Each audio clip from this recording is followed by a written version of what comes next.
আমি সেই বিষয়ে বিতংভাৱে আলোচনা কৰিছো আৰু তাৰ আগতে আমি যেটো ওপৰত 1000 পেটেল লোটাস সহস্ৰদল চক্ৰ তাৰ সাইকোলজিক্যাল ফাংশনও আমি আলোচনা কৰিছো আজি আমি আলোচনা কৰিম তাৰ পিছৰটো যেটো থ্ৰোট সেন্টাৰ বুলি আমি কওঁ যেটো ভাৰতীয় পৰিভাষাত বিশুদ্ধ চক্ৰ বুলি কোৱা হয় থ্ৰোট সেন্টাৰ আসলতে থ্ৰোট সেন্টাৰ কিন্তু তাৰ আগতে আমি জনা উচিত যে এই যেটো আমাৰ আজ্ঞা চক্ৰ আছিল এই দুটাই মাইন্ডৰ সেন্টাৰ অফ মাইন্ড কিন্তু দুটা সেন্টাৰৰ মাজত পাৰ্থক্যটো কি দুটা সেন্টাৰৰ মাজত পাৰ্থক্যটো কি যেটো এই সেন্টাৰটো আছিল এই সেন্টাৰটো হল আমাৰ the center of inner thought will and vision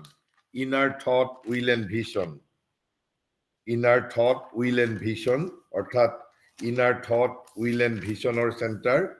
আৰু এই সেন্টাৰটো তেতিয়া হলে কিহৰ সেন্টাৰ এই সেন্টাৰটো হল কৈছে ফিজিক্যাল মাইন্ডৰ আমাৰ এই সেন্টাৰটো হল inner thought inner consciousness inner vision inner will আৰু এই যেটো বিশুদ্ধ সেন্টাৰ বা বিশুদ্ধ চক্ৰ বুলি কোৱা হয়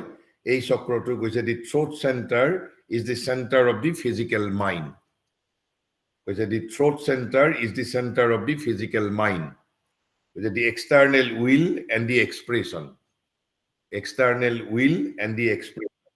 অৰ্থাৎ যেটো আমাৰ এক্সটাৰ্নাল উইল থাকে আমাৰ এক্সটাৰ্নাল উইল আৰু এক্সপ্ৰেছন আৰু এইটো চক্ৰ কিহৰ আছিলে এইটো চক্ৰ আছিলে inner consciousness inner will inner vision গতিকে আমি প্ৰথম জানিব লাগিব এইটো হল এক্সটাৰ্নাল মাইন্ড অৰ্থাৎ এক্সটাৰ্নাল উইল এক্সটাৰ্নাল এক্সপ্ৰেছন ইত্যাদি এইটো তাৰ পিছত কৈছে যে yes it is the center of externalization মানে কি consciousness or externalization মানে কি the speech expression the power to deal mentally with physical things etc mentally not with inner will or with insight or inner consciousness mentally so speech expression the power to deal mentally with physical things its opening brings the power to open the physical mind যদি এই সেন্টাৰটো open হয় তেতিয়া কি হ'ব আমাৰ কৈছে দি brings the power কি power লৈ আনে হি তেতিয়া যেতিয়া এই সেন্টাৰটো ওপেন হ'ব to open the physical mind আমাৰ যেটো physical mind আছে কাৰ ওচৰলৈ লৈ যাব to the light of the divine consciousness instead of remaining in the ordinary outward going mentality গতিকে তাৰ যেটো পৰিণামৰ বিষয়ে আমি জানিলো যদি এই সেন্টাৰটো যদি ওপেন হয় তেনেহলে আমাৰ যেটো এক্সটাৰ্নাল মাইন্ড আছে সেই মাইন্ড কাৰ কন্টেক্টলৈ আহিব ডিভাইন কনসিয়াসনেসৰ কন্টেক্টলৈ আহিব তাৰ পিছত আমি যে yes it is the physical mind that acts like that অৰ্থাৎ rising up from the throat center to cover the mind গতিকে আমাৰ এই সেন্টাৰৰ পৰা কি ওপেন হয় আৰু কি কৰে কৈছে and throat center to cover the mindক কভাৰ কৰে বুলি কৈছে আৰু কি বুলি কৈছে the center of the physical mind or externalizing mind is in the subtle body in the throat আসলতে এই গুটেইবোৰ সেন্টাৰ আসলতে আমাৰ সূক্ষ্ম শৰীৰৰ লগত কানেক্টেড কিন্তু আমাৰ ফিজিক্যাল অৰ্থাৎ স্থূল বডিটো তাৰ আমি এটা সেন্টাৰ আমি ইন্ডিকেট কৰিছো কিন্তু দৰাচলতে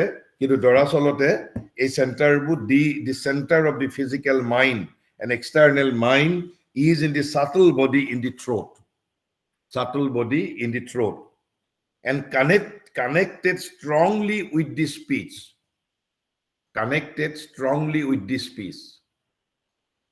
but it acts by connection with the brain গতিকে এই যেটো সেন্টাৰৰ লগতে আমাৰ ব্ৰেইনৰ কিছু সম্বন্ধ আছে কৈছে and connected strongly with the speech আমাৰ যেটো বাক আমি যেটো কথা কওঁ তাৰ লগত জড়িত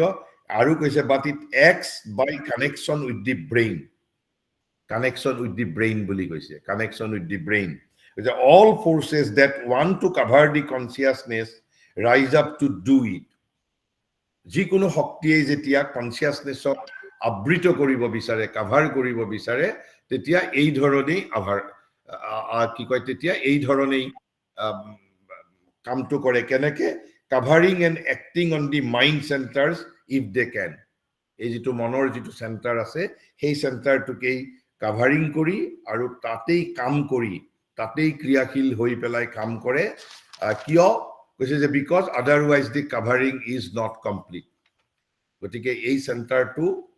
আমাৰ এক্সটাৰ্নাল মাইন্ড তাৰ লগত কৈছে it is connected strongly with the speech but it acts by connection with the brain এইখিনি কথা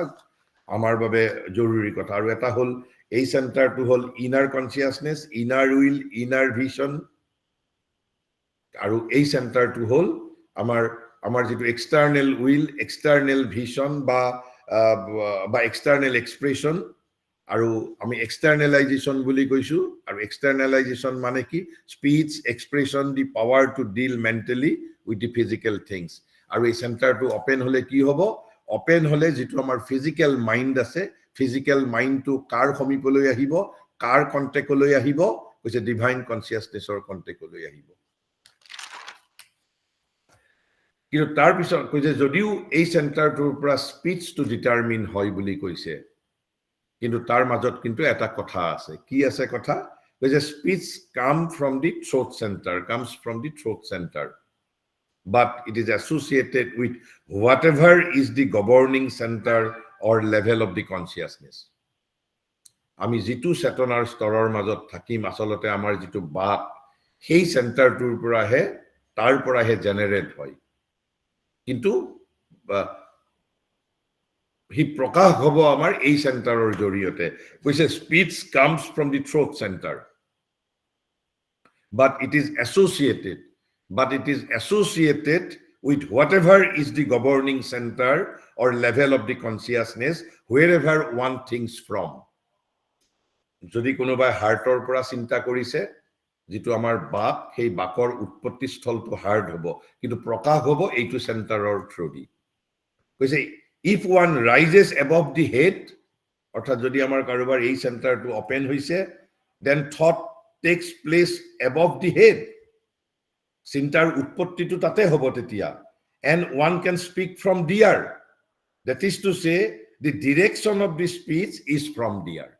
অৰ্থাৎ তাৰ অৰ্থটো কি কৈছে স্পিচটো আমাৰ এই সেন্টাৰৰ পৰাই হ'ব কিন্তু তাৰ ডিৰেকশনটো তাৰ যেটো ডিৰেকশনটো হ'ব কিন্তু মুৰৰ যদি কাৰোবাৰ মুৰৰ যদি কৈছে if one rises above the head যদি কোনোবাই মুৰৰ এই টুপৰলৈকে যদি তেওঁৰ যদি হেতু ওপেন যদি হৈছে তেতিয়া কি হ'ব কৈছে তাৰে পৰা ডিৰেকশনটো হ'ব আমাৰ যেটো স্পিচৰ কিন্তু স্পিচটো আমি এক্সপ্ৰেছ কৰিম থ্ৰু দিস সেন্টাৰ গতিকে ইয়াত এইখিনি কথা ইম্পৰ্টেন্ট গতিকে আমি এইটো ভাবিব নালাগে যে আমি যদি এই সেন্টাৰটো কেৱল এক্সটাৰ্নালাইজিং সেন্টাৰ এক্সপ্ৰেছনৰ সেন্টাৰ কিন্তু তাৰ অৰ্থ এইটো নহয় যে কোনোবা এজন মানুহে হৃদয়ৰ পৰা চিন্তা কৰিব পাৰে মুৰৰ ওপৰৰ পৰা চিন্তা কৰিব পাৰে গতিকে কৈছে কি if one rises above the head then thought takes place above the head one can speak from there বুলি যে কৈছে সেন্টাৰ কিন্তু এইটো তাৰ অৰ্থটো পিছত কৈছে that is to say speak from there মানে that is to say the direction of this speech is from there গতিকে তাৰ যেটো নিৰ্দেশ ডিৰেকশনটো আহিব ইয়াৰ পৰা কিন্তু the speech will be expressed through this center আৰু তাৰ পিছত অলপমান আমি ইয়াত জানিম এতিয়া যে থ্ৰোট সেন্টাৰ এণ্ড দি লোৱাৰ সেন্টাৰ থ্ৰোট সেন্টাৰ আৰু লোৱাৰ সেন্টাৰ গিটাৰ বিষয়ে যে কৈছে দি throat centre is the externalizing mind মানে physical mind the heart is the emotional mind heart to কোৱা হয় emotional mind আৰু এই সেন্টাৰটো হল physical mind এটো হল emotional mind and beginning of the higher vital heart center to beginning of the higher vital অৰ্থাৎ যেটো আমি প্ৰাণ উচ্চ প্ৰাণ আমি প্ৰাণৰ দুটা স্তৰ কৰিছো প্ৰাণৰ দুটা স্তৰ কৰিছো, এটা নিম্ন প্ৰাণ আৰু এটা উচ্চ প্ৰাণ। আমি আগতে আমি কৈছো যে নিম্ন প্ৰাণৰ কাম কি আৰু উচ্চ প্ৰাণৰ কাম কি। আমি আজি লাগিলে আকৌ এবাৰ আমি কৈ দিম অলপ পিছতে যে if the heart center is dominated by the physical mind to any extent, এইটো খুব ইম্পৰ্টেণ্ট কথা কৈছে। আসলতে from the point of view of consciousness আমাৰ হাৰ্ট এটেক কেতিয়া হয়, হাৰ্ট এটেক কেতিয়া হয় কৈছে if the heart center is dominated by the physical mind, যদি হার্ট সেন্টারে যদি আমার ফিজিক্যাল সেন্টারটুক যদি ফিজিক্যাল মাইন্ডে যদি হার্ট সেন্টারটুক যদি ডমিনেট কৰি ৰাখে, তেতিয়া কি হ'ব? It will necessarily be open to the outer attacks.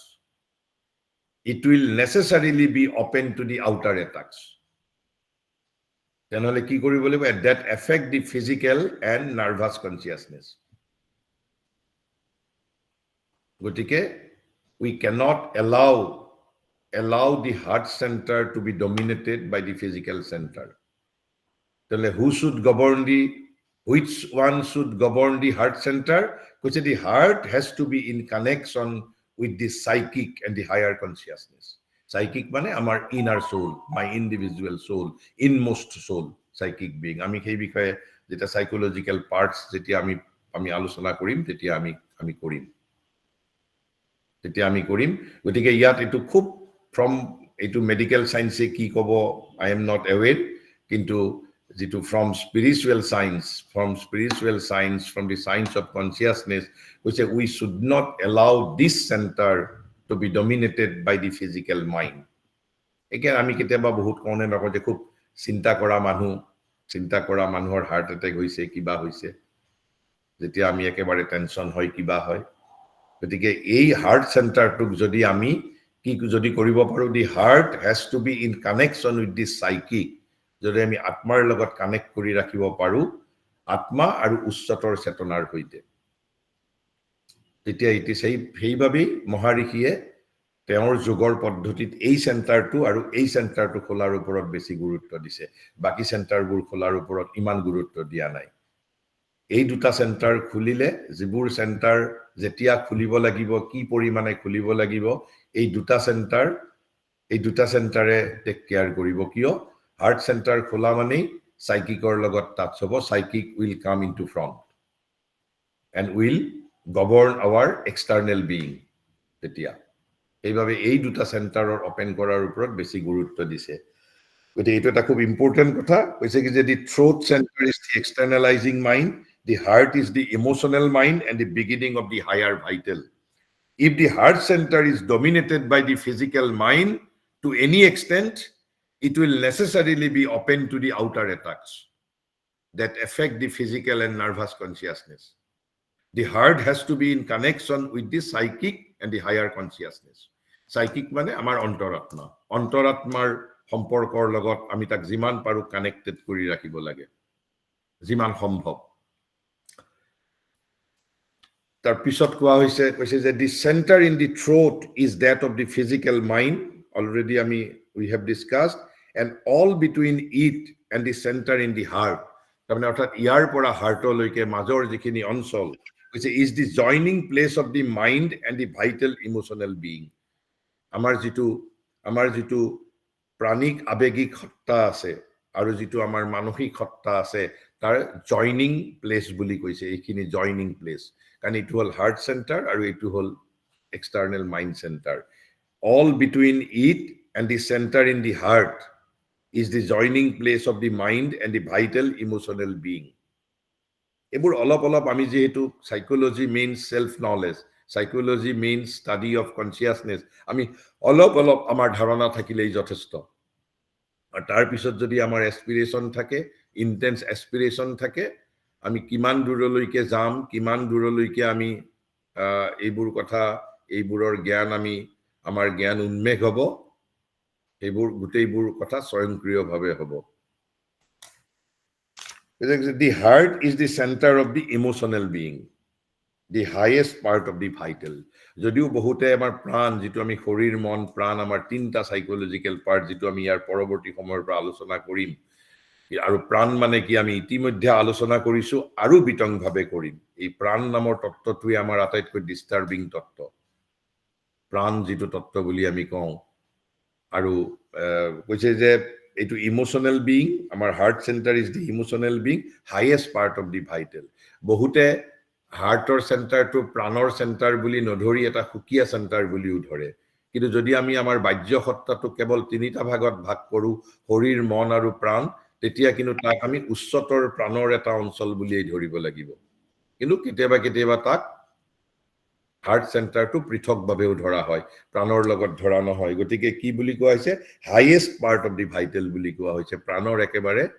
এইটো উচ্চতম অংশ আৰু কৈছে navel is the centre of the dynamic and sensational vital তাৰ অৰ্থ কি ভাইটেলৰ আমি এটা হল হাৰ্ট গতিকে যদি আমি ভাইটেল বুলি হাৰ্ট চেণ্টাৰটো প্ৰাণৰ চেণ্টাৰ বুলি ধৰো টোটেল তিনিটা চেণ্টাৰ এটা হল হাইয়েষ্ট ভাইটেল তাৰ ফাংচন বেলেগ তাৰ পিছত এটা হৈছে নেভেলৰ চেণ্টাৰ তাৰ সাইকোলজিক্যাল ফাংচন বেলেগ আৰু তাৰ নেভেলৰ তলত যিটো স্বাধিষ্ঠান বুলি আমি কৈছো তাৰ ফাংচন বেলেগ কি ফাংচন কৈছে navel is the centre of the dynamic and sensational vital dynamic and sensational vital তাৰ কি অৰ্থ ডাইনামিক এণ্ড সেনসেশনেল ভাইটেল তাৰ অৰ্থ কৈছে this is source of pride এই যে আমাৰ অহংকাৰ আমাৰ প্ৰাইড এইবোৰ ক'ৰ পৰা আহে এই তাৰ উৎপত্তি স্থল হল নাভি পদ্ম কৈছে this is the source of pride sense of possession ambition anger and other passions ambition anger and other passion but it expresses them often through the heart center this is the most dangerous thing কৈছে এই যে নাভি এই যে আমাৰ এইবোৰ যিবোৰ possession অৰ্থাৎ অধিকাৰ আধিপত্য বিজয় গৰ্ব অহংকাৰ আমাৰ ক্ৰোধ আমাৰ পজেশন প্যাশন সোৰ্সটো হল কি এইভাবে কৈছে তাক কি ডাইনামিক চেণ্টাৰ অফ ভাইটেল বুলি কৈছে ডাইনামিক চেণ্টাৰ এণ্ড সেনসেশনেল চেণ্টাৰ কিন্তু সেইবোৰ কাৰ জৰিয়তে এক্সপ্ৰেছ হয় থ্ৰু হাৰ্ট চেণ্টাৰ আৰু সেইভাবে হাৰ্ট চেণ্টাৰটো আমাৰ আমি যে ফিজিক্যালি যে ইমান তাৰ এটাক ইত্যাদি হয় হাৰ্ট চেণ্টাৰটোৰ ওপৰত আমি সব চেণ্টাৰৰ পৰা আমি আলটিমেটলি অত্যাচাৰ কৰোঁ কিন্তু অথচ হাৰ্ট চেণ্টাৰটো কৈছে the heart has to be in connection with the psychic at the higher consciousness কিন্তু আমি কাৰণ কিয় এই যে আমাৰ যেটো ভাইটেলৰ লগত যেটো প্ৰাণিক চেণ্টাৰ আছে প্ৰাণৰ চেণ্টাৰ আছে ডাইনামিক এণ্ড সেনসেশনেল ভাইটেল কোনবোৰ বস্তু আপুনি চাওক যিবোৰ মই কৈছো প্ৰাণটো কিমান ভয়ংকৰ কৈছে this is the source of pride sense of possession ambition anger and other passions but it এক্সপ্ৰেছেছ them অৰ্থাৎ এই চেণ্টাৰটোৱে এই বস্তুবোৰ এই সাইকোলজিক্যাল এক্টিভিটিজবোৰ এক্সপ্ৰেছ কৰে কোনটো চেণ্টাৰৰ জৰিয়তে থ্ৰু দি হাৰ্ট চেণ্টাৰ গতিকে হাৰ্টটো কিমান ভালনাৰেবল হৈ থাকে আপুনি চিন্তা কৰক এতিয়া আমি আৰু যদি আমি আগতেই প্ৰথমতে আমি এইখিনি আমি পঢ়িছিলো আমি পঢ়োতে আমি কৈছিলো যে হাৰ্ট চেণ্টাৰটোৰ কি ফাংচন আছে বুলি আমি কৈছিলো যে এই যেটো নাভি পদ্ম ইয়াত কোৱা হৈছিল তেতিয়া which governs our impulse for domination possession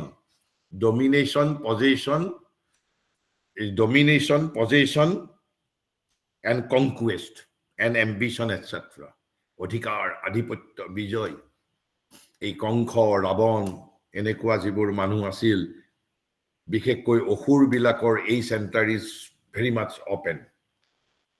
but without having any connection with the higher consciousness আৰু সাধাৰণতে অসুৰৰ সাইকিক বিং নাথাকে মানুহ আৰু অসুৰৰ মাজত হেতুৱে পাৰ্থক্য অন্তৰাত্মা নাথাকে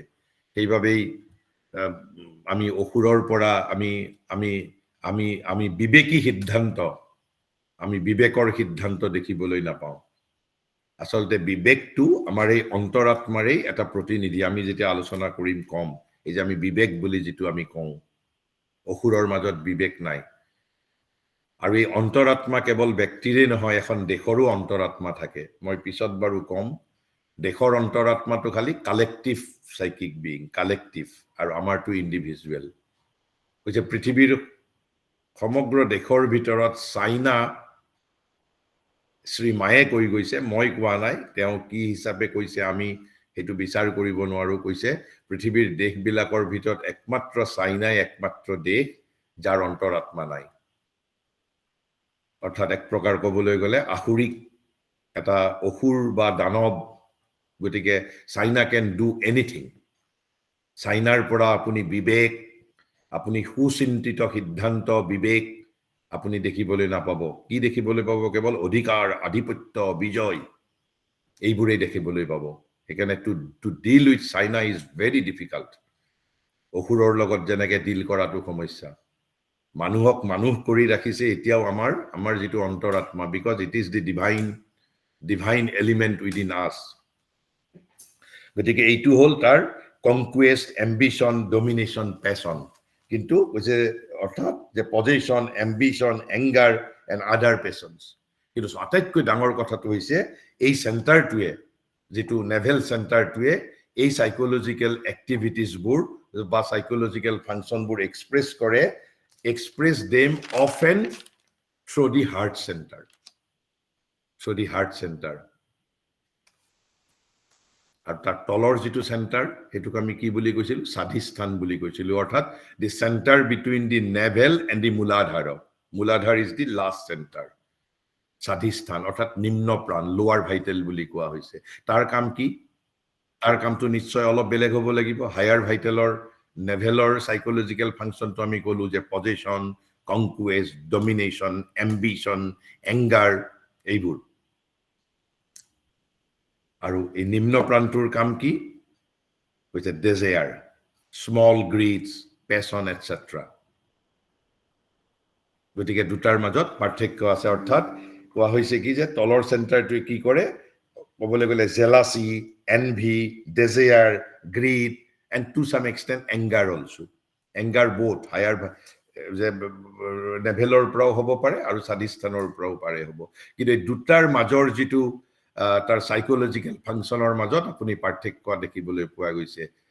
সাধাৰণতে হায়াৰ ভাইটেলটো অপেন কাৰ হৈছে? যিবিলাক একেবাৰে আসুৰিকভাৱে মদমত্ত মানুহ, ক্ষমতাশালী মদমত্ত মানুহ, অধিকাৰ, আধিপত্য, বিজয়, কনকুৱেষ্ট, এম্বিশ্যন, ডমিনেশ্যন, পজিশ্যন। আৰু নিম্ন প্ৰাণটো আমাৰ দৰে সাধাৰণ মানুহৰ, because we are still guided by our jealousy, our envy, our desire, greed, anger etcetera etcetera. আৰু এই আমাৰ সেলফ নলেজৰ ভিতৰত এইবোৰ কথা আমি প্ৰাণৰ বিষয়ে আৰু পঢ়িম যেতিয়া চাইক'লজিকেল ফাংচন। কিন্তু এইবোৰ থকাৰ পিছতো আমাৰ সকলো সময়তেতো আমি সেইবোৰ প্ৰকাশ নকৰো। আমি সময়ত কৰো, কিয় কৰো? সেইটোৰো কাৰণ থাকিব লাগিব কিবা। এইবোৰ যেতিয়া আমি আলোচনা কৰিম লাহে লাহে আমি কি কয় জানিবলৈ পাম। গতিকে the throat centre is not the vital. গতিকে হয়তো কোনোবা এজনে প্ৰশ্ন সুধিছিল, গতিকে কৈছে যে throat centre is not the vital centre, it is the physical mind, the expressive externalising consciousness. আমি ইতিমধ্যেই আলোচনা কৰিছো। হোৱাট ইউ ফিল এইটো বেলেগ কথা। তাৰপিছত আকৌ একেখিনি কথাই কৈছে, the physical mind centre is in the throat and mouth, the vital physical is between the two lowest centres, the vital physical আৰু the material consciousness is in the মূলাধাৰ। যেটো একেবাৰে যেটো material physical consciousness to ক'ত থাকে, যেটো আমি মূলাধাৰ বুলি কৈছো, at the base of spine। গতিকে এইখিনি আমি থ্ৰোট চেণ্টাৰ কথা আমি অলপ জানিলো, আগতো জানিছিলো, আৰু থ্ৰোট চেণ্টাৰৰ লগত আমি আন চেণ্টাৰৰ বিষয়েও অলপ জানিলো। এতিয়া আমি অলপ হাৰ্ট চেণ্টাৰটোৰ বিষয়ে বিশেষভাৱে জানি লওঁ। Because the heart is the center of the being and commands the rest. আসলতে এই চেণ্টাৰটোৱেই সকলোকে কিছু পৰিমাণে কামান কৰে বুলি কৈছে। তাৰ কাৰণ কি কৈছে? as the psychic being or সত্য পুৰুষ is there। অৰ্থাৎ যেহেতু অন্তৰাত্মা and commands the rest বুলি কৈছে, অন্তৰাত্মাটো কিন্তু ঠিক হাৰ্ট চেণ্টাৰৰ তলত থাকে। আৰু সেইবাবে আমি লজিকেলি ক'ব পাৰো whole being is governed by this center। কিন্তু আমি এইটো ভাবিব নালাগিব যে এজন ৰেপিষ্টৰ কামো সাইকিক বিইংটোৱে গভৰ্ণ কৰিছে, সেইটো নহয়। সাইকিক বিইংটোৱে কাম কিমান কৰিব পাৰে, হি ভেইলড হৈ থাকে, আবৃত হৈ থাকে। যি পৰিমাণে অনাবৃত হ'ব, গতিকে আমি যে মানুহৰ মাজত বা এজন আনকি ৰেপিষ্টৰ মাজতো এটা সময়ৰ পিছত তেওঁৰ মাজত আমি অনুশোচনা দেখিবলৈ পাওঁ এজন হত্যাকাৰীৰ পিছতো অনুশোচনা দেখিবলৈ পাওঁ কিন্তু হত্যা কৰাৰ সময়ততো তেওঁৰ সেইটো টেম্পাৰামেন্ট নাছিল অৰ্থাৎ হত্যা কৰাৰ সময়ত হয়তো সোলটোৱে কাম কৰিবই পৰা নাই সোলটোৱে পৰ্দা একেবাৰে অবগুণ্ঠিত হৈ আছে আবৃত হৈ আছে ভেইলড হৈ আছে কনসিলড হৈ আছে কিন্তু অলপ ফাক পোৱাৰ সময়ত যেতিয়া মানুহৰ বিবেক জাগ্ৰত হৈছে তেতিয়া আমি নহলে অনুতাপ কেতিয়া কৰো একেজন মানুহে দুখ কৰা মানুহজনে এটা সময়ৰ পিছত গৈ আমি অনুতাপ কৰো অনুতাপটো কাৰ কাৰণে কৰিলে আৰু দুখটো কৰাৰ সময়ত ক্ৰাইমটো কৰাৰ সময়ত কাৰ কাৰণে কৰিছিল গতিকে কৈছে as the psychic being or সত্য পুৰুষ is there it is only in that sense that all flows from it গতিকে আমি সেই অৰ্থত ক'ব পাৰো মানে যদিও এক্স্যাক্টলি কথাটো ঠিক সেই ধৰণৰ নহয় কিন্তু আমি যেহেতু সোলটো যেহেতু একেবাৰে হাৰ্ট সেন্টাৰৰ পিছফালেই থাকে তাৰ আবাস ভূমি যেহেতু তাতেই গতিকে আলটিমেটলি হাৰ্ট সেন্টাৰটো আমি সেই অৰ্থত সমগ্ৰ সত্তাটো নিয়ন্ত্ৰণ কৰে বুলি আমি ক'ব পাৰো ইয়াত আৰু এটা কথা হয়তো সুধিছিলে কৈছে এইটো আমাৰ ইয়াৰ লগত জড়িত নহয় ৰিবাৰ্থৰ লগত জড়িত যে মৃত্যুৰ পিছত মোৰ এই জীৱনৰ যিটো মন প্ৰাণ শৰীৰ মোৰ সত্য পুৰুষ বা মোৰ অন্তৰাত্মাই যেতিয়া আকৌ অহা জনম এটা লব তেতিয়া সেই পুৰণা মোৰ মন প্ৰাণ শৰীৰটোকে ব্যৱহাৰ কৰিব নে নিউ সেট এটা লব মহাৰিষে কৈছে নিউ সেট লব প্ৰত্যেক বছৰে নিউ সেট লব প্ৰত্যেকটো জনমত কৈছে for it is the psychic being who each time creates a new mind new vital and new body for himself আমি হেতু ইয়াৰ লগত ইমান জৰুৰী নহয় আৰু হেবোৰ কৌতুহলৰ বিষয় হ'ব পাৰে কিন্তু আমাৰ বিষয়বস্তুৰ মাজত আমি ৰিবাৰ্থ ইজ ইটসেলফ এটা বিশেষভাৱে কৌতুহলৰ প্ৰশ্ন যে আসলতে আমি আত্মাই জনম লয় বুলি কৈছে আত্মাই জনম লওঁতে আমি অলপমান সাইকিক বিইঙৰ বিষয়ে আমি অধ্যয়ন কৰোতে হয়তো 2-4 আখাৰ কথা ক'ব লগা হ'ব পাৰে কিন্তু আমি সেইটোৰ বিষয়ে বেছি আমি ভিতৰত নুখুমাও কাৰণ হেতুতে বৃহৎ এটা অঞ্চল বৃহৎ এটা অধ্যায় গতিকে আমি ইমানখিনিয়ে জানিব পাৰো যে প্ৰত্যেকটো জনমত প্ৰত্যেকটো বাৰ্থত আমাৰ যিটো অন্তৰাত্মা ইন্ডিভিজুৱেল সোল সাইকিক বিইং বা সত্য পুৰুষ বা সোল যি বুলি নকওঁ কিয় প্ৰত্যেকবাৰেই নতুন এটা মন লয় নতুন এটা শৰীৰ লব আৰু নতুন এটা প্ৰাণ লব আৰু সেইভাবেই তো কৈছে যে যদি পৃথিৱীত বৰ্তমান সময়ত যদি মৃত্যু নাথাকিলহেতেন মৃত্যু নামৰ মেকানিজমটো যদি নাথাকিলহেতেন আমি এতিয়াও বৰ্বৰ হৈয়ে থাকিলোহেতেন নৱজন্মৰ সুবিধা যদি নাথাকিলহেতেন তেনেহলে আমাৰটো ইভলিউশনেই নহলহেতেন so death is the gate এইভাবে ৰবীন্দ্ৰনাথৰ এখন কিতাপ আছে আপুনি চাব কৈছে যে ডেথ মৃত্যুক মহাতৰণ বুলি কৈছে গতিকে যদি মৃত্যু যদি নহলহেতেন আমি আমাৰ নিজক আমি আৰু যদি এটা সেটেই যদি মন প্ৰাণ শৰীৰ লৈ থাকিলোহেতেন আমাৰ যদি মৃত্যু নহলহেতেন তেনেহলে মোৰ এই জীৱনৰ ডিফেক্টৰ লগতেই মই অনন্ত কালৰ বাবে জীয়াই থাকিলোহেতেন for right now death is a necessity কিন্তু হয়তো পৃথিৱীত এটা সময়ত এই ম্যানিফেস্টেশনত সময় হ'ব পাৰে বা সময় দেখা দিব পাৰে যেতিয়া death would not be a necessity যেনেকৈ দেৱতাৰ ক্ষেত্ৰত death is not a necessity কিন্তু মানুহৰ ক্ষেত্ৰত death is a necessary death is a necessity right now death নহলে মোৰ বিকাশ নহব কাৰণ মই এতিয়াৰ যিটো মোৰ মন প্ৰাণ শৰীৰৰ লিমিটেশনটো লৈয়ে মই একেবাৰে for eternally with this limitation I have to exist কিন্তু প্ৰত্যেকবাৰে মৃত্যু মানে মোৰ নৱজন্ম মানে এটা নতুন সুযোগ প্ৰত্যেকবাৰেই আৰু সেই নৱজন্মৰ জৰিয়তেই ৰিবাৰ্থৰ জৰিয়তেই পৃথিৱী টুৱাৰ্ডছ হায়াৰ এণ্ড হায়াৰ ইভলিউশনৰ ফালে গতি কৰিছে সো যে this is one centre for the heart although it is a double centre বহুতে এইটো ডাবল সেন্টাৰ ইজ ওয়ান কিন্তু ডাবল সেন্টাৰ বুলি কিয় কয় যেহেতু তাৰ ঠিক পিছতেই সত্য পুৰুষটো থাকে আমাৰ অন্তৰাত্মা থাকে আমাৰ সোল থাকে আমাৰ ইন্ডিভিজুৱেল সোলটো থাকে এইভাবে কি বুলি কোৱা হয় কেতিয়াবা কেতিয়াবা তাক এইটো ডাবল সেন্টাৰ বুলি কোৱা হয় হাৰ্ট সেন্টাৰটো ডাবল সেন্টাৰ বুলি কোৱা হয় কিন্তু তাৰ পিছত এটা খুব ধুনীয়া কথা এটা মহাৰিষিয়ে কৈছে এই কথাটো মই খুব বেছি ভালদৰে বুজাই দিব নোৱাৰিম তথাপি অলপমান যিসকল অলপ বায়োলজিৰ মানুহ তেওঁলোকে বেছি ভালদৰে বুজি পাব বায়োলজিৰ মানুহ বা যিসকলে মেডিকেল সায়েন্সৰ মানুহ তেওঁলোকে বুজি পাব কৈছে apex of the psychic and emotional is in the backbone আৰু কি আছে like the apex of all centres আমাৰ এই যিমানবোৰ চেণ্টাৰৰ কিন্তু এপেক্স তাৰ যিটো শীৰ্ষবিন্দুটো কিন্তু চব মেৰুদণ্ডত আছে স্পাইনত আছে আমাৰ বেকবোনত আছে বা স্পাইনত আছে তেনেহলে এই যিটো হাৰ্ট চেণ্টাৰৰ স্পাইনটো ক'ত আছে সেইটো বেকবোনত আছে কিন্তু আকৌ মই ইমান ভালদৰে আপোনালোকক ক'ব নোৱাৰিম আমাৰ কিন্তু বেকবোনটো কিন্তু সন্মুখৰ লগতো কানেক্টেড আমি অসমীয়াত তিনিটা শব্দ কওঁ এটা শব্দ হ'ল কি এটা শব্দ আমি কওঁ ৰাজহাড় আৰু মেৰুদণ্ড এই দুটা একেই বস্তু ৰাজহাড় আৰু মেৰুদণ্ড একেই বস্তু বেকবোন বা স্পাইন কিন্তু এটা শব্দ আছে কামিহাড় বুলি কয় নহয় কামিহাড়টো কি বস্তু কামিহাড়টো ইংৰাজীত কয় ৰিব বুলি কয় RIB ৰিব অৰ্থাৎ কামিৰ দৰে আপুনি নেটত আপুনি গুগলত খুদিলে তাৰ ফটো দেখিবলৈ পাব কামিহাড় বা ৰিবৰ চিত্ৰটো কেনেকুৱা অৰ্থাৎ সেই স্পাইনৰ পৰাই কামিহাড়ৰ দৰে দুডাল কামিহাড় আহি কিছুমান কামিহাড় আহি আৰু কামিহাড় বোধহয় এফালে 12ডাল এফালে 12ডাল থাকে সেই কামিহাড় বিলাকে এনেকুৱা এটা অলমোষ্ট কেক এটা তৈয়াৰ কৰে আমাৰ বুকুৰ এইফালে এটা কেক এটা তৈয়াৰ কৰে অলমোষ্ট কেজ এটা তৈয়াৰ কৰে আৰু তাৰ ভিতৰত এডাল অস্থি থাকে কিন্তু এডাল অস্থি থাকে সেই অস্থিডালে ৰিববোৰক আপোনাৰ জোৰা লগাই ৰাখে আৰু তাক কি বুলি কোৱা হয় বুকুৰ সন্মুখ ফালৰ অস্থি বুলি কোৱা হয় গতিকে যেতিয়া মহাৰিষিয়ে কৈছে যে the apex of the psychic and emotional is in the backbone means that is to say the base in front তলত থাকে ইন ফ্ৰণ্ট সন্মুখৰ ফালে কৈছে in the middle of the sternum বুলি কৈছে এই ষ্টাৰনাম মানেই হ'ল বুকুৰ অস্থি বুকুৰ সন্মুখ ফালৰ যিডাল অস্থি আৰু সেইটোৰ যদি মই ঠিক ডেফিনেশ্যনটো অলপ অসমীয়াত কৈ দিছো যে মেৰুদণ্ডী জীৱৰ মেৰুদণ্ডৰ বিপৰীত ফালে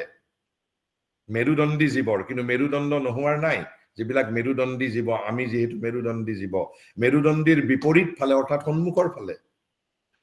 কামিহাড় আহি জোৰা লাগি সৃষ্টি কৰা বুকুৰ সন্মুখ ফালৰ অস্থি এইডালকে কি বুলি কৈছে ইংৰাজীত ষ্টাৰনাম বুলি কয় STERNUM ষ্টাৰনাম গতিকে কৈছে যে এই দুটা চেণ্টাৰৰ যিটো কৈছে সাইকিক আৰু ইমোশনেল চেণ্টাৰ অৰ্থাৎ হাৰ্ট চেণ্টাৰ আৰু সাইকিক চেণ্টাৰৰ এপেক্সটো ক'ত আছে বুলি কৈছে সন্মুখৰ ফালৰ যিডাল এই ষ্টাৰনামৰ একেবাৰে বেছত আছে তলত আছে কাৰণ আমাৰ বেকবোন সন্মুখৰ কামিহাড়ৰ লগত কানেক্টেড অলমোষ্ট ক'বলৈ গ'লে কামিহাড় ইজ পাৰ্ট অফ বেকবোন বুলি ক'লেও হয়তো ভুল নহ'ব মই হয়তো বুলি কৈছো আই এম নট চিয়ৰ গতিকে আপোনালোকে ষ্টাৰনাম এইটো গুগলত ফটোটো চালে বুজিব পাৰিব ষ্টাৰনাম কোনটো কৈছে যিডাল সন্মুখৰ ফালৰ অস্থি গতিকে বুকুৰ অস্থি গতিকে তাক যদি ইংৰাজীত কোৱা হয় হোৱাট ইজ ষ্টাৰনাম মানে দি ব্ৰেষ্ট বোন বুকুৰ অস্থি আৰু সেই বুকুৰ অস্থিটোত কি হৈছে এই কামিহাড়টো জোৰা লাগিছে তাত মেৰুদণ্ডী জীৱৰ মেৰুদণ্ডৰ বিপৰীত ফালে কামিহাড় আহি জোৰা লাগি সৃষ্টি কৰা বুকুৰ সন্মুখ ফালৰ অস্থি গতিকে আপোনাৰ তাত থাকে আপোনাৰ যেটো তাৰ এপেক্সটো শীৰ্ষবিন্দুটো তাত থাকে কৈছে দি বেস ইন ফ্ৰণ্ট অৰ্থাৎ সন্মুখৰ ফালে থকা যেটো বেস মানে তলৰ ফাল তলত অৰ্থাৎ in the middle of the sternum almost middle of the sternum বুলি কৈছে এই বুকুৰ যিডাল বেক আমি ব্ৰেষ্ট বোন বুলি কৈছো ব্ৰেষ্ট বোন বা ষ্টাৰনাম তাৰ মাজত তাৰ শীৰ্ষবিন্দুটো থাকে সিমানখিনি জানিলে হ'ব আকৌ তাৰ পিছত কিন্তু এটা যৌগিক যেটো হাৰ্ট চেণ্টাৰৰ স্থান আৰু মেডিকেল এনাটমিৰ ফালৰ স্থানটো কিন্তু অলপ বেলেগ কৈছে the physical heart is in the left side আমাৰ যেটো ফিজিক্যাল হাৰ্টটো বাওঁফালে আছে but the heart center of yoga what আছে is in the middle of the chest একেবাৰে middle of the chest আছে গতিকে অলপ পাৰ্থক্য আছে যেটো physical heart কৈছে the physical heart is in the left side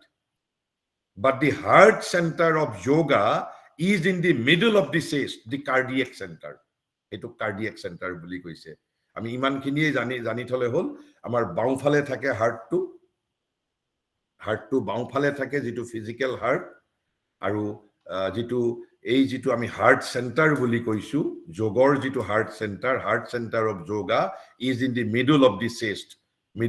চেষ্ট মানে দি কাৰ্ডিয়েক চেণ্টাৰ সন্মুখ ফালটো আৰু কৈছে the heart centre is the emotional centre navel is the main vital centre আমি ইতিমধ্যে আলোচনা কৰিছো in the abdomen is the lower vital centre অৰ্থাৎ স্বাধিষ্ঠানৰ কথা ক'লে তাৰপিছত নাভি পদ্ম অৰ্থাৎ মেইন ভাইটেল চেণ্টাৰৰ কথা ক'লে যিটো অধিকাৰ এই আধিপত্য বিজয় আৰু heart centre is the emotional centre কৈছে it is in these two that there is the origination of desire এইটোৱেই সবতকৈ আমাৰ জানিবলগীয়া কথা মানুহৰ সমাজত এই যে ডেজিয়াৰ বোলা যিটো বস্তু বাসনা বোলা যিটো বস্তু কৈছে যে it is in these two মানে এই তলৰ navel is the main vital centre in the abdomen is the lower vital centre অৰ্থাৎ স্বাধিষ্ঠান আৰু নেভেল নাভি পদ্ম এই দুটাতেই কি অৰিজিনেশ্যন অফ ডেজিয়াৰ আমাৰ ডেজিয়াৰ এই চেণ্টাৰত সৃষ্টি নহয় এই চেণ্টাৰতো নহয় এই চেণ্টাৰতো নহয় হাৰ্টৰ চেণ্টাৰতো নহয় আনকি ডেজিয়াৰটো একেবাৰে মূলাধাৰতো নহয় গতিকে নাভি পদ্ম আৰু স্বাধিষ্ঠানত হয় কিন্তু ইয়াৰ মাজত এটা সাংঘাতিক কথা আছে কৈছে বাট ডেজিয়াৰ ৰাইজেছ কিন্তু বাসনাটো ওপৰলৈ সি ৰাইজ কৰে বুলি কৈছে ৰাইজ কৰি কৈছে and becomes emotional in the heart গতিকে আমাৰ তাৰ উৎপত্তি স্থলটো নাভি পদ্ম নহলে স্বাধিষ্ঠান মোষ্টলি স্বাধিষ্ঠান আৰু তাৰ পৰা সেইটো ৰাইজ কৰে উদয় হয় সি উদ্ধাৰোহণ কৰি পেলাই আমাৰ হৃদয় চেণ্টাৰটো দখল কৰি লয় গতিকে তেতিয়া আমাৰ কি হৈ যায় কেতিয়াবা আমাৰ বাসনাটো একেবাৰে আমাৰ হৃদয়ৰ সম্পদ হৈ যায় আমি যে কওঁ এইটো মোৰ একেবাৰে প্ৰাণৰ একেবাৰে বুকুৰ আমি যেতিয়া কিবা এটা ইচ্ছাটো প্ৰাণৰ বুলি কওঁইতো আমি মনেৰে কওঁতে কিন্তু প্ৰাণ বুলি কওঁতে কিন্তু আচলতে সেইটো আমি হাৰ্টক ইণ্ডিকেট কৰোঁ তেতিয়া প্ৰাণৰ কনচেপ্টটো ভেৰি টেকনিকেল কনচেপ্ট যদিও শৰীৰ মন প্ৰাণ বুলি আমি কৈ থাকো গতিকে but desire rises and becomes emotional in the heart and আৰু কৈছে rises and becomes mental in the higher centres above আনকি সেই বাসনাটো একেবাৰে আমাৰ মাইণ্ডৰ চেণ্টাৰলৈকে ৰাইজ কৰে কিন্তু তাত উৎপত্তি নহয় উৎপত্তিটো হ'ব নেভেল চেণ্টাৰ আৰু যিটো স্বাধিষ্ঠান তাতেই হ'ব according to Indian yogic discipline whether you will accept all these things or not it's up to your wisdom যথেষ্ট শ্ৰী তথা গুৰু কিন্তু এইটো এটা গুৰুত্বপূৰ্ণ কথা কোৱা হৈছে whether you will accept it or not it's up to your wisdom গতিকে এটা নেভেল এণ্ড দি এবডমেল চেণ্টাৰ্ছ এতিয়া আমি তললৈ আহিছো আমি হাৰ্ট চেণ্টাৰৰ বিষয়ে অলপমান ক'লো এতিয়া আমি যিটো নাভি পদ্ম আৰু যিটো নাভি পদ্মৰ তলৰ স্বাধিষ্ঠানৰ বিষয়ে অলপ আলোচনা কৰিম কৈছে the navel is the chief vital centre below emotional ইতিমধ্যে আমি আলোচনা কৰি আহিছো আমি একেবোৰ কথাকে বহুতবাৰ অভাৰলেপিং কৰিছো বহুতবাৰ ৰিপিট কৰিছো আৰু এই ৰিপিটেশ্যনে আমাৰ ধাৰণাবোৰ বেছি সুদৃঢ় কৰে বেছি স্পষ্টতৰ কৰে কৈছে the navel is the chief vital centre below emotional there is another center of small vital movements below it between the navel and muladhara ইতিমধ্যে আমি আলোচনা কৰিছো অৰ্থাৎ কৈছে there is another center of small vital মানে স্বাধিষ্ঠানৰ কথাটো কৈছে স্বাধিষ্ঠান below it অৰ্থাৎ between the navel and the muladhara naval আৰু মূলাধাৰৰ মাজত স্বাধিষ্ঠানটো আছে কৈছে এইবিলাক কি বুলি কৈছে স্মল ভাইটেল মুভমেন্টস কিন্তু বিগ ভাইটেল মুভমেন্টস বিলাক ক'ত উৎপত্তি হয় নেভেল অধিকাৰ আধিপত্য বিজয় এম্বিশন ক্ৰোধ এংগাৰ আৰু তলত কোনটো তলত স্মল ভাইটেল মুভমেন্ট আমাৰ যিটো এই যে লোভ মোহ কাম ক্ৰোধ মদ মাৎসৰ্য বুলি ভাৰতবৰ্ষই 5000 বছৰ আগত কৈছে মানুহৰ 6টা ৰিপু বুলি কৈছে শত্ৰু লোভ মোহ কাম ক্ৰোধ মদ মাৎসৰ্য এইবোৰেই হ'ল প্ৰাণৰ সাইকোলজিক্যাল এক্টিভিটিজ কিন্তু প্ৰাণটো ইফালে আমাৰ জীৱনী শক্তিও যেতিয়া আমি প্ৰাণৰ বিষয়ে আলোচনা কৰিম সেইভাবে it is very difficult to deal with prana সেইভাবে আমাৰ ট্ৰেডিশনেল যোগে কি মেকানিজম এডপ্ট কৰিছিল আৰু মহাৰিষিৰ যোগে কি কৰিছে ভেৰি ইন্টাৰেষ্টিং কাৰণ এই প্ৰাণৰ লগত ডিল কৰাটো ভেৰি ডিফিকাল্ট কাৰণ প্ৰাণক যদি ডমিনেট কৰিবলৈ যাওঁ তেনেহলে আমাৰ life force will be diminished আকৌ যদি প্ৰাণক যদি কন্ট্ৰোল নকৰো তাৰ প্ৰাণৰ হল সাইকোলজিক্যাল ফাংশন এইবোৰ গতিকে আমি প্ৰাণৰ লগত ডিল কৰাটোৱে আটাইতকৈ ভেৰি ডিফিকাল্ট থিং কৈছে the navel is the vital centre in the physical body ইতিমধ্যে আলোচনা কৰিছো but the natural seat of the vital is in the vital seat of the subtle body অৰ্থাৎ সকলোৱে আমি কোৱাই হৈছে এই গোটেই সাতটা চেণ্টাৰ আচলতে আমাৰ সূক্ষ্ম দেহৰহে centre which seat it pervades but for action through the gross body it is centered at the navel and below it যেহেতু আমি গ্ৰছ বডিৰ জৰিয়তে সি এক্ট কৰিব লাগে সেইভাবে গ্ৰছ বডিৰ এইগিটা চেণ্টাৰৰ কথা কোৱা হৈছে কিন্তু আচলতে এই চেণ্টাৰবোৰ আমাৰ যিটো সাটল বডি আছে সূক্ষ্ম শৰীৰ আছে সূক্ষ্ম শৰীৰতহে এইবোৰ বিলং কৰে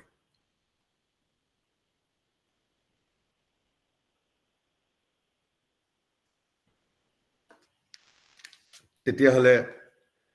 এই যে আমি যৌগিক পাৰফেকশন বুলি কওঁ যৌগিক পাৰফেকশন মানে আসলতে কি মানুহ এজন সিদ্ধ হোৱা কৈছে a center may be opened and still there may be resistance in that part of nature অৰ্থাৎ কৈছে কি যে এটা সেন্টাৰ ওপেন হোৱাৰ পিছতো কিন্তু তাত প্ৰতিৰোধ ৰেজিস্ট্যান্স থাকিব পাৰে কিয় কৈছে if the vital were clear of all difficulties one would be on the point of যৌগিক perfection এই যেতিয়ালৈকে এই প্ৰাণৰ ৰূপান্তৰ নহব প্ৰাণৰ ট্ৰান্সফৰমেশন নহব এই প্ৰাণৰ ট্ৰান্সফৰমেশন হলেহে আমি যৌগিক পাৰফেকশন বুলি ক'ব পাৰো বাকি মনৰ লগত শৰীৰৰ লগতো ইমান সমস্যা নাই এই প্ৰাণটোৰ যিবোৰ সাইকোলজিক্যাল ফাংশন হেবেলে কৈছে যেতিয়ালৈকে ভাইটেল ক্লিয়াৰ নহয় ফ্ৰম অল ডিফিকাল্টিজ এটা সেন্টাৰ ওপেন হোৱাৰ পিছতো ৰেজিস্ট্যান্স থাকি যাব পাৰে কৈছে one would be on the point of যৌগিক perfection when if the vital were clear of all difficulties below the navel is the physical vital গতিকে below the navel physical vitalৰ কথা কৈছে কৈছে the navel is the seat of the central vital below it is the lower vital it must have been the resistances of the lower vital to the fire that you felt এইটো আমি জানিব নালাগে বাৰু সেই শিষ্যজনে specific হয়তো কিবা এটা প্ৰশ্ন সুধিছিল সেই প্ৰশ্নৰ উত্তৰত মহাৰিকিয়ে এটা তেওঁৰ কথাটো ব্যাখ্যা কৰি পেলাই দিয়া উত্তৰ কৈছে it must have been the resistance of the lower vital গতিকে মহাৰিকিৰ হেতু ডায়াগনোসিস গতিকে আমাৰ এইটোৰ লগত জানিবলগীয়া কথা নাই গতিকে এইখিনিও হিমান জানিবলগীয়া কথা নাই এতিয়া আমি আহিছো কি যে মূলাধাৰৰ বিষয়ে কিন্তু দুই চাৰিটা কথা খুব গুৰুত্বপূৰ্ণ কথা আছে জনাটো খুব প্ৰয়োজনীয় মূলাধাৰ আৰু তাৰ তলতে আসলতে সাবকনসাইন্ট যেটো আমাৰ অবচেতনাৰ অঞ্চল যেনেকৈ superconscient is above the head তেনেকৈ একেবাৰে ভৰিৰ তলত হল আমাৰ অবচেতনাৰ অঞ্চলটো কাৰণ দুটাৰ অপোজিট কৈছে Muladhara is the centre of the physical consciousness proper মানে আসল যেটো আমাৰ শাৰীৰিক চৈতন্য বা ফিজিক্যাল কনসিয়াসনেসৰ যেটো প্ৰপাৰ সেন্টাৰ হল মূলাধাৰ the Muladhara is the centre of the physical consciousness proper মূলাধাৰ যদিও ভাইটেল টুৰ মাজতো আমি ফিজিক্যাল কনসিয়াসনেস অলপ আমি প্ৰত্যক্ষ কৰো and which as it goes downward becomes increasingly subconscious অৰ্থাৎ মূলাধাৰৰ পৰা আমি যিমান তললৈ গৈ থাকিম যিমান তললৈ যাম কি হ'ব which as it goes downward becomes increasingly subconscious but the real seat of the subconscious is below the body যদিও কৈছে আমি মূলাধাৰৰ পৰা যিমান তললৈ গৈ থাকিম সেই সমগ্ৰ অঞ্চলবোৰ অবচেতনাৰ অঞ্চল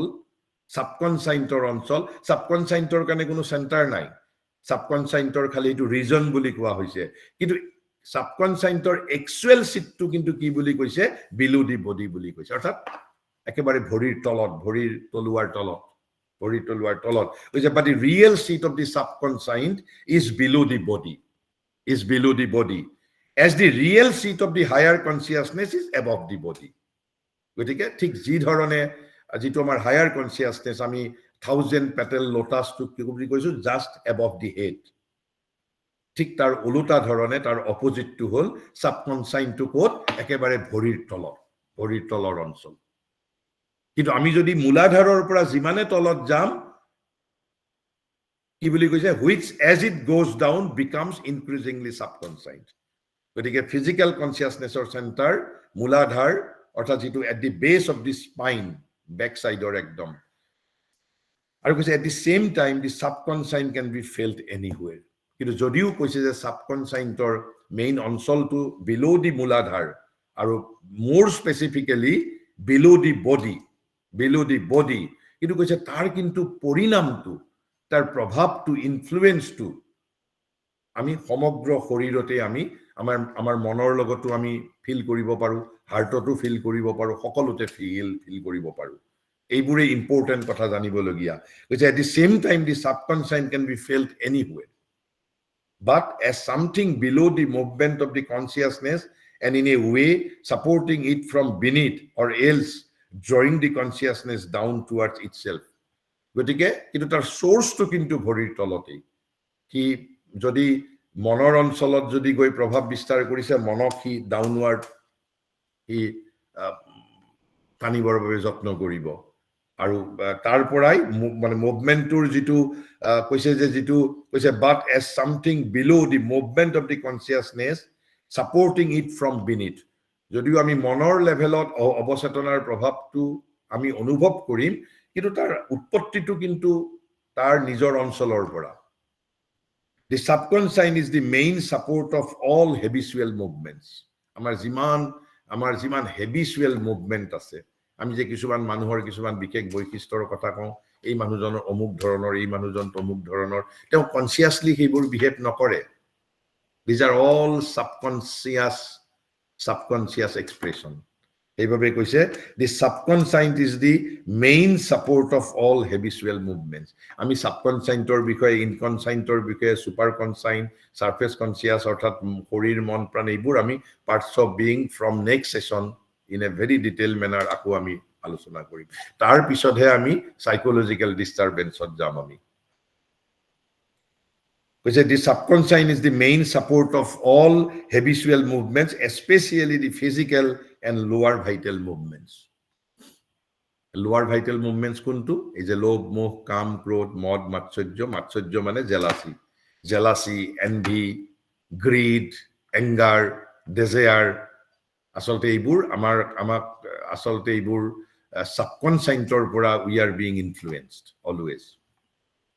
আমি নাজানো আৰু নাজানো কাৰণেটো সাবকনসাইন্ট বুলি কোৱা হৈছে যে আৰু কৈছে যে especially the subconscious is the main support of all habitual movements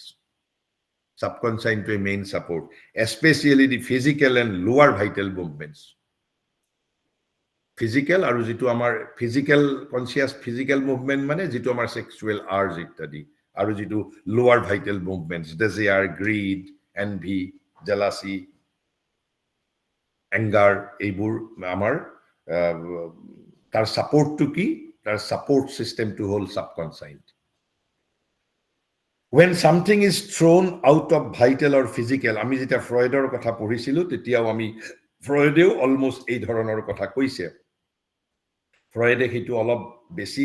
crude হিসাবত কৈছে মহাৰিষি বা আমাৰ ইন্ডিয়ান সাইকোলজিত এইবোৰৰ তাৰ এটা একেবাৰে তাৰ গ্ৰেটাৰ ডাইমেনশন আছে কৈছে when something is thrown out of vital or physical যেতিয়া প্ৰাণৰ পৰা বা ফিজিক্যাল কনসিয়াসনেসৰ পৰা মই কিবা এটা বস্তু থ্ৰো আউট কৰি দিম থ্ৰো আউট কৰি দিলেই পাৰ্মানেন্টলি নোহোৱা হৈ নাযায় ক'ত গৈ জমা হ'ব সাবকনসাইন্টত গৈ জমা হ'ব সাবকনসাইন্টত একেবাৰে আৰামসে জিয়াই থাকিব when something is thrown out of vital or physical it very usually goes down into the subconscious usually বুলি কৈছে কেতিয়াবা কিবা ব্যতিক্ৰম হ'বও পাৰে and remains there as if in seed বীজ আকাৰে তাত থাকি যায় as if in seed বীজ আকাৰে তাত থাকি যায় and comes up again when it can সুযোগৰ অপেক্ষাত থাকে যেতিয়াই সুযোগ পাব গতিকে আমি এটা ক্লাসিক এক্সাম্পল বিশ্বামিত্ৰই ক্ষত্ৰিয়ৰ পৰা প্ৰথম ৰাজৰ্ষি হল ৰাজৰ্ষিৰ পৰা তেওঁ মহৰ্ষি হল তাৰ পিছত ব্ৰহ্মৰ্ষি হোৱাৰ সময়ত তেওঁ কিমান বাৰ স্খলন হৈছে অৰ্থাৎ তেওঁৰ লোৱাৰ vital was not transformed it was only suppressed গতিকে সাবকনসাইন্টত সিড হিচাপে থাকি গৈছিল গতিকে আমি যেটো ষ্টৰী পাওঁ প্যাৰাবল পাওঁ যে ইন্দ্ৰই ভয়ত আপোনাৰ তাৰে যিসকল অপ্সৰা আপোনাৰ পঠিয়াইছিল আমি সেইবোৰ ৰূপকৰ দৃষ্টিত ল'ব পাৰো এক্সেক্টলি দ্যাট ৱাজ হেপেনিং ঠিক তেনেকুৱা ধৰণৰ নহয় অৰ্থাৎ মানুহৰ জীৱনত অৰ্থাৎ সাবকনসাইন্টত সেইবোৰ সিড হিচাপে থাকিছিল যেতিয়ালৈকে সেইবোৰ ক্লিয়াৰ নহয় কিন্তু প্ৰশ্ন হ'ল কেনেকৈ আমি সাবকনসাইন্টক ক্লিয়াৰ কৰিম আমিতো গাড়ীত কাৰ্বন জমা হলেতো বাৰু কাৰ্বনটো সাফা কৰিব পাৰো স্কুটাৰত লাকৰ পৰা কাৰ্বন সাফা কৰে কিন্তু সাবকনসাইন্টত সাফা কেনেকৈ কৰিম that is the biggest issue সেইটোৰ বিষয়ে ইয়াত মহাৰিষিয়ে খুব ক্লিয়াৰ কাট এটা এনসাৰ দিছে যে comes up again when it can that is the reason why it is so difficult to get rid of habitual vital movements যে বুদ্ধিজীৱীয়ে টিভিৰ টক শ্ব'ত আমাক কিমান লেকচাৰ দিছে অমুক কৰিবা তমুক কৰিবা তমুক নকৰিবা কিমান মৰেল টিচাৰ কিমান মৰেল অপাৰেশ্যন হৈছে তুমি অমুক নকৰিবা তমুক নকৰিবা অমুক কৰিবা কিন্তু গালু বালু খোলা গতিৰ তাল কোনো নুশুনে কিয় নুশুনে ৰহস্যটো ক'ত ভাল ভাল কথা কৈছো মানুহেটো শুনিব লাগে transformation is not so easy কৈছে that is the reason why it is so difficult to get rid of habitual vital movements বুদ্ধিজীৱীয়ে যিমানেই নৈতিক লেকচাৰ নিদিয়ক কিয় মোৰ ভাইটেলৰ পৰা সেইবোৰ সিড হিচাপে সাবকনসাইন্টত জমা হৈ আছে আৰু বুদ্ধিজীৱীৰ সাবকনসাইন্টত কোনো নিয়ন্ত্ৰণ নাই আমাৰ যিবিলাক মৰেল স্পিকাৰ আছে তেওঁলোকে সাবকনসাইন্টত কোনো ৰিস্ক নাই তেওঁলোকৰ and or to change the character আমি যে মানুহৰ চৰিত্ৰ পৰিৱৰ্তন কৰাটো ইমান কঠিন কিয় আমি নিজেও helpless because source is subconscious and I have no reach বাহিৰত বাৰু মোৰ বাহিৰৰ activities to you can control সেইভাবে কৈছো ওয়েস্টাৰ্ন সাইকোলজি ইজ ইনসাফিসিয়েন্টলি মানুহক ট্ৰিটমেন্ট কৰি আছে মানে অলমোস্ট কেনেকুৱা ধৰণৰ মানে মোৰ ভিতৰত হয়তো মই গা ধোৱা নাই মোৰ ভিতৰত দুৰ্গন্ধ আছে বাহিৰত মই একেবাৰে ধুনিয়া কাপোৰ পিন্ধি লৈছো উইথ সেন্ট এন্ড লৈ পেলাই লৈছো কিন্তু শাৰ্টটো খুলি দিয়াৰ লগে লগে দুৰ্গন্ধ আকৌ পাব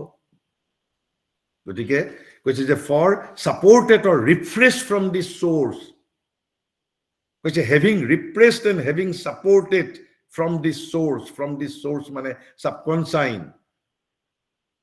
কৈছে preserve your vital movements in this matrix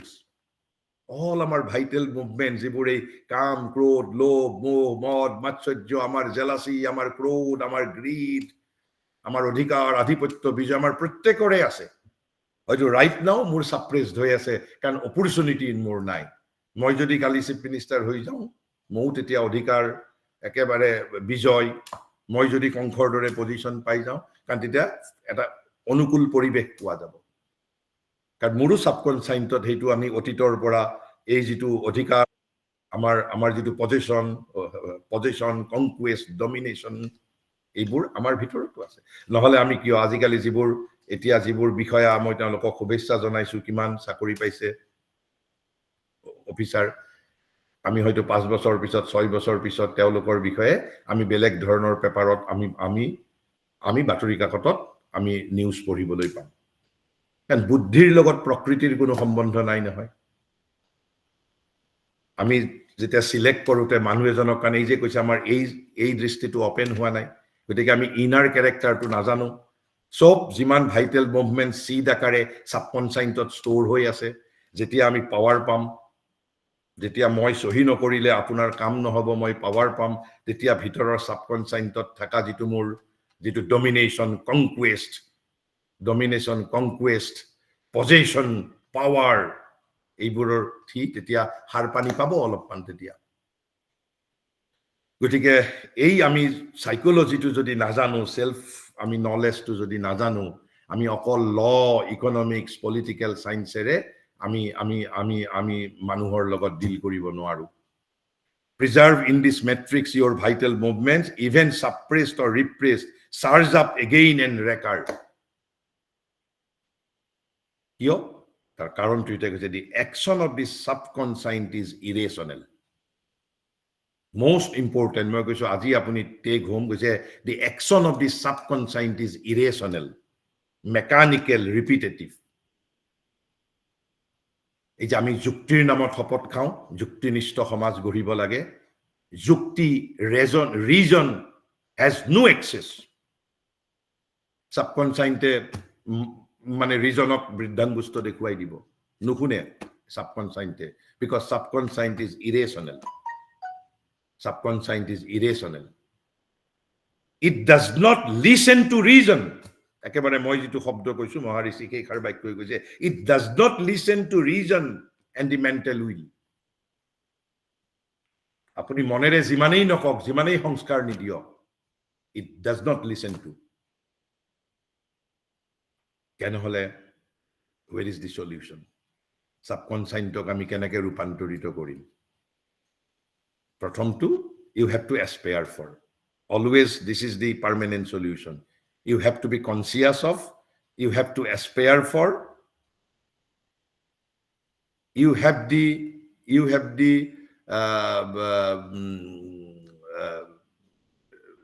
willingness to reject your lower nature you must have willingness to reject lower nature but the permanent solution you have to be ready to collaborate with higher consciousness and the Mahashakti. We said it is only by bringing the higher light. It is only by bringing the higher light. It is only by bringing the higher light and higher force and higher light into it that it can sense. This is the only solution. আৰু সেইভাবে আনকি গীতাৰ দৰে spiritual গ্ৰন্থয়ো সাবকনসাইন্টৰ ওপৰত একো সমাধান দিয়া নাই তন্ত্ৰই চেষ্টা কৰিছিল আৰু তন্ত্ৰক সেইভাবে গীতা মহাৰিষিৰ ভাষাত কৈছে তন্ত্ৰ was the courageous discipline বুলি কৈছিল তন্ত্ৰই সাবকনসাইন্টত প্ৰৱেশ কৰিবলৈ যত্ন কৰিছিল তা ক্লিয়াৰ কৰিবলৈ যত্ন কৰিছিল বাট ইভেন্চুৱেলি তন্ত্ৰ ফেইলড কিয় তন্ত্ৰ ফেইল হল তন্ত্ৰ ফেইল হোৱাৰ কাৰণ মই বিস্তাৰিতভাৱে নকওঁ এটা ইট ইজ ডাউটফুল তেওঁলোকে যেটো শক্তি তেওঁলোকৰ মূল ইনস্ট্ৰুমেন্ট আছিল শক্তি আমাৰ গুটেই যোগবিলাকক দুটা ভাগত ভগৱা হয় এটাক কয় বৈদিক যোগ আৰু এটাক কোৱা হয় তান্ত্ৰিক এটাক কোৱা হয় নন বৈদিক যুগৰ ভিতৰত অকল হল তান্ত্ৰিক যোগ আৰু বৈদিক যুগৰ ভিতৰত হঠ যোগ ৰাজ যোগ জ্ঞান যোগ ভক্তি যোগ কৰ্ম যোগ ডিফাৰেন্স কি এই বাকি গুটেই কিটা যোগত মেইন ওয়ে টু হল মেথড টু হল নলেজ কিন্তু তন্ত্ৰ যুগত মেথড টু হল শক্তি পাৱাৰৰ খেলা গুটেইটো কিন্তু পাৱাৰটো তলৰ পৰা খুলিবলৈ গল গতিকে হায়াৰ লাইটৰ লগত কানেকচন নহওতেই তলৰ পৰা মূলাধাৰটো প্ৰথম ওপেন কৰিবলৈ গল গতিকে গাৰ্জেনলেছ হৈ গল অলমোস্ট আৰু সেইভাবে আমি তন্ত্ৰ বুলি কলে যে ভয় খাওঁ তন্ত্ৰ পিছত কিছু পৰিমাণে যে বেভিচাৰ হৈ গৈছিল বিকজ অফ দিস আৰু সেইভাবে মহাৰিষিয়ে তলৰ সেন্টাৰ গীতা খুলিবলৈ যত্ন কৰা নাই প্ৰথমতে এক্সেস খুলিব যত্ন কৰিছে হায়াৰ লাইট হায়াৰ শক্তি এণ্ড দি হাৰ্ট সেন্টাৰ গতিকে আমি এই কথাখিনি যে সাবকনসাইন্টৰ লগত গতিকে সাবকনসাইন্টৰ কাৰণে কোনো সেন্টাৰ নাই it's plan is below the feet as that of the superconscious is above the head গতিকে আমি মোটামুটি ভাবে মই সেন্টাৰস অফ কনসিয়াসনেস যিমানখিনি পাৰা যায় মহাৰিষিৰ দৃষ্টিৰে আমি আলোচনা কৰিবলৈ যত্ন কৰিছো আৰু পৰৱৰ্তী সত্ৰৰ পৰা আমি আমাৰ সাইকোলজিক্যাল পাৰ্টস এইটো যদি আপোনালোকে অলপ ধাৰাবাহিকভাৱে শুনে তেতিয়া তাৰ মাজত গ্যাপ হলে আপোনালোকৰ সমস্যা পৰে যথেষ্ট কৌতুহল থাকিব আমাৰ সাইকোলজিক্যাল পাৰ্টস আৰু মই ইতিমধ্যে মই গ্ৰুপত দুখন ফটো এটা হল কনসেন্ট্ৰিক সিস্টেম আৰু এটা হল ভাৰ্টিক্যাল সিস্টেম আমি দুটা সিস্টেমেৰে আমি কথাখিনি আলোচনা কৰিম আৰু তাৰ পিছত আমি সাইকোলজিক্যাল ডিস্টাৰবেন্স যাম তাৰ পিছতহে আমি সাইকোলজিক্যাল ডিস্টাৰবেন্স কিউৰ কৰাৰ সলিউশনৰ বিষয়ে যাম with this allow me to continue here if you want to interact you can interact for a few minutes thank you and namaskar to all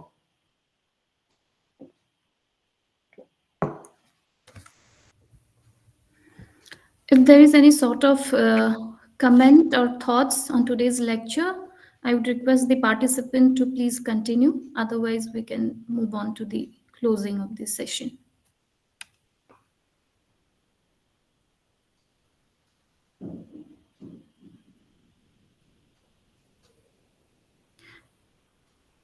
I believe that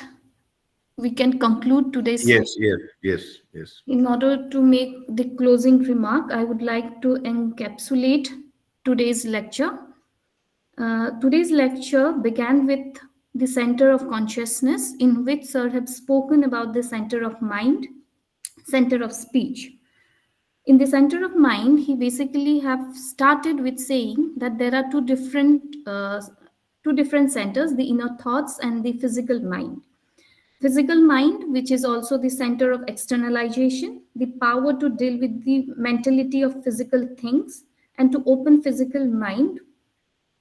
In this he also have mentioned that it is the way, it is a way which opens the consciousness and connected strongly with brain and speech. So the interconnection between brain and speech was highlighted, which also follows our expression, vision, and will to transpire, and together they make our physical mind. Next, in the ongoing session, he also spoke about the heart center, which is also called as the emotional center. If the heart center is dominated by the physical mind, then the possibility of anxiety, stress multiplies. Therefore, it should be the heart. Therefore, it should be the case that the heart center should not be dominated by the physical mind.